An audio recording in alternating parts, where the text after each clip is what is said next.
Episode 32, The Slow Walk. Good morning and hello friends, my name is Shashue Monrauch. This episode is for anyone who feels the friction between the life they're living and the walk they're called to. For the brother or sister who knows the commands to love their neighbor but finds the practice awkward, unnatural. If your default setting is solitude and your spirit is nudging you toward connection, this is for you. There's a shift that happens when you start to walk in the spirit. It's not always dramatic. Sometimes it's just learning to walk slower. When I first moved here, my mission was clear: avoid people. My walks with Wiggles were operations in solitude, midnight loops, pre-dawn beach trips where the only footprints were ours. It was me, my thoughts, the dog. I told myself it was for peace, for prayer, and it was, partly, but mostly it was for control. My comfort was the compass. I don't know when the turn began. Maybe it was the spirit's quiet pressure against the walls I'd built, but slowly, the walks changed, the hours shifted, the route opened up, and people stopped being part of the scenery. They became individuals. The mother and son by the bus stop, the tired guy at the smoke shop, the mechanics at the garage, carrying the weight of other people's broken days, the family running the rental counter, all paperwork and patience, the old woman whose face lights up at my dog, telling me about her Great Danes, forgetting she told me yesterday, the neighbor who always, every single time, steps out to ask, "She's such a nice dog, what is her name?" These aren't accidents anymore, they are divine appointments. This, I am learning, is the practical outworking of a verse that used to feel abstract. Walk by the Spirit, and you will not gratify the desires of the flesh. Galatians 5:16. My flesh desired isolation, a smooth, uninterrupted life, a world that didn't interfere with my own inner noise. The Spirit's path is different. It is relational, it is interruptible.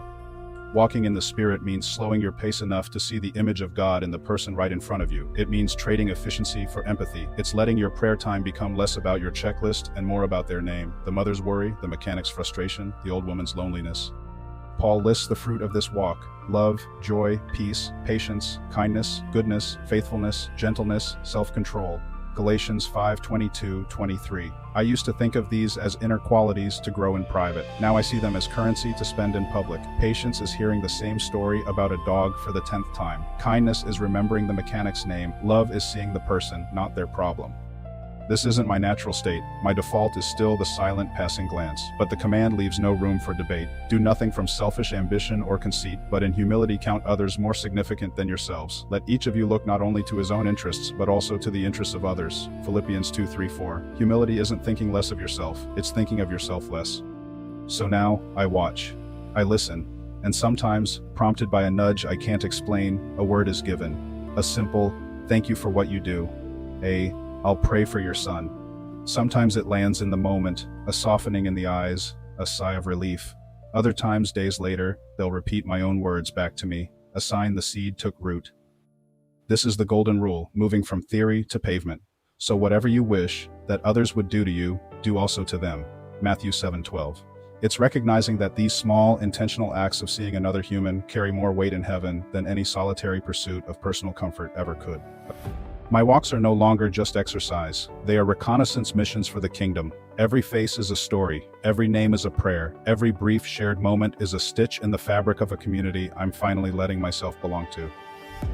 The fruit isn't in the grand gesture, it's in the slowed down step. The remembered name, the moment of shared grace on a hot sidewalk. This is what it means to keep in step with the Spirit, one person at a time. Walk in the light you've been given. You can find my writing at shashuemonrauch.com. On social media, I'm at Shashue Monrauch, and I am Shashue Monrauch.